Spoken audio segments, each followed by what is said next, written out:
اعوذ باللہ من الشیطان الرجیم، بسم اللہ الرحمن الرحیم۔ میں ہوں فضل وہاب سواتی، آپ کا دوست، آپ کا بھائی۔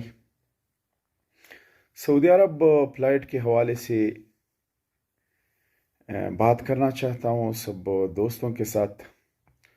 دوستو، الحمدللہ، جیسا کہ آپ کو پتہ ہے کہ سعودی حکومت نے 7 دن انٹرنیشنل فلائٹ پہ پابندی لگا دی گئی تھی، اور وہ 7 دن الحمدللہ آج پوری ہوئی، اور سعودی عرب کی حکومت نے اپنی طرف سے فلائٹ شیڈول کا باقاعدہ اعلان کیا گیا۔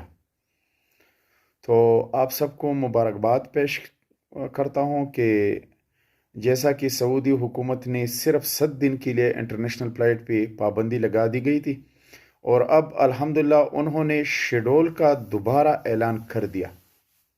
یعنی جیسا کہ کل سے کسی بھی دوست کا فلائٹ ہو تو وہ ضرور اپنے ایجنٹ یا ایجنسی والے سے رابطہ کرے، اور باقاعدہ وہ ایئرپورٹ جیسا کہ پہلے آپ 4 گھنٹے پہلے جاتے تھے، اسی طرح آپ ایئرپورٹ پہ 4 گھنٹے پہلے پہنچ جائے۔ ابھی تھوڑا سا کنفیوژن ہے یہاں پاکستانی حکومت کی طرف سے۔ پاکستان کی طرف سے ابھی تک شیڈول کا اعلان نہیں ہوا، یعنی پاکستان کی طرف سے جو جہاز جاتے ہیں ان کا ابھی تک شیڈول شائع نہیں ہوا، لیکن سعودی عرب کی طرف سے الحمدللہ ثم الحمدللہ سعودی عرب کی طرف سے شیڈول کا اعلان کیا گیا۔ یعنی سعودی حکومت نے سعودی عرب سے جو انٹرنیشنل فلائٹ پاکستان آتے ہیں ان کا باقاعدہ اعلان کیا۔ تو دوستو، انشاءاللہ کل تک پاکستان کی طرف سے بھی شیڈول کا اعلان ہو جائے گا، لیکن ابھی تک جو نئی معلومات تھی وہ میں نے آپ سے شیئر کیا تاکہ آپ کو آگاہ کرو۔ اب میں جو ہمارے دوست ہیں پشتو سپیکر ہیں ان سے تھوڑا بات پشتو میں کرنا چاہتا ہوں۔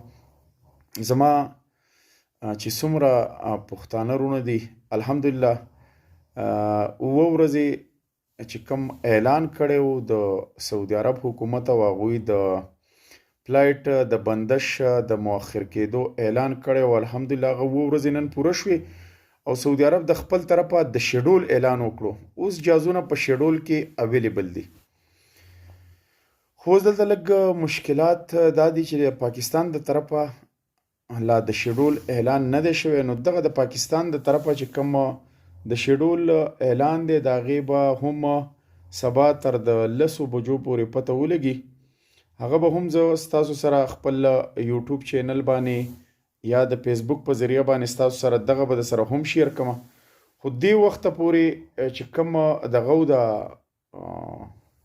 معلوماتو هغه ما ستاسو سره شیر کړه، نو تاسو یو ځل بیا واورئ۔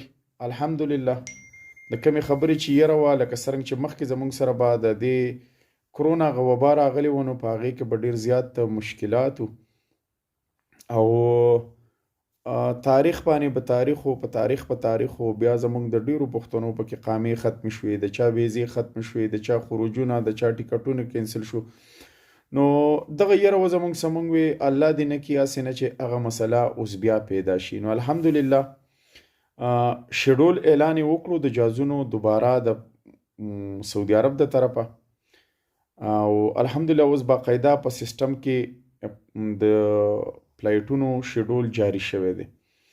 اوس د پاکستان د طرفه چې کوم شیډول دی، نو مونږ بار په رابطه کې یو چې د هغې هم تاسو له معلومات درکو، خو د پاکستان د طرفه لا د شیډول اعلان نه دی شوی، ان قریب انشاءالله سبا پورې پاکستان هم، او یا اوس د دې شپې لکه 27 دسمبر دی اوس، نو کېدای شي د شپې هغوی هم اعلان وکړي۔ نو ملګرو، ما غوښته چې تاسو له دا معلومات ضرور درکم۔ فضل وهاب سواتی ستاسو ورور، ستاسو په هر دک درد کې، په هر تکلیف کې، په هر غم کې ستاسو سره شریک دی. انشاءالله نوي معلومات چې څنګه راځي هغه به زه تاسو له درکومه. په لوی الله سپارمه. د الله په امان.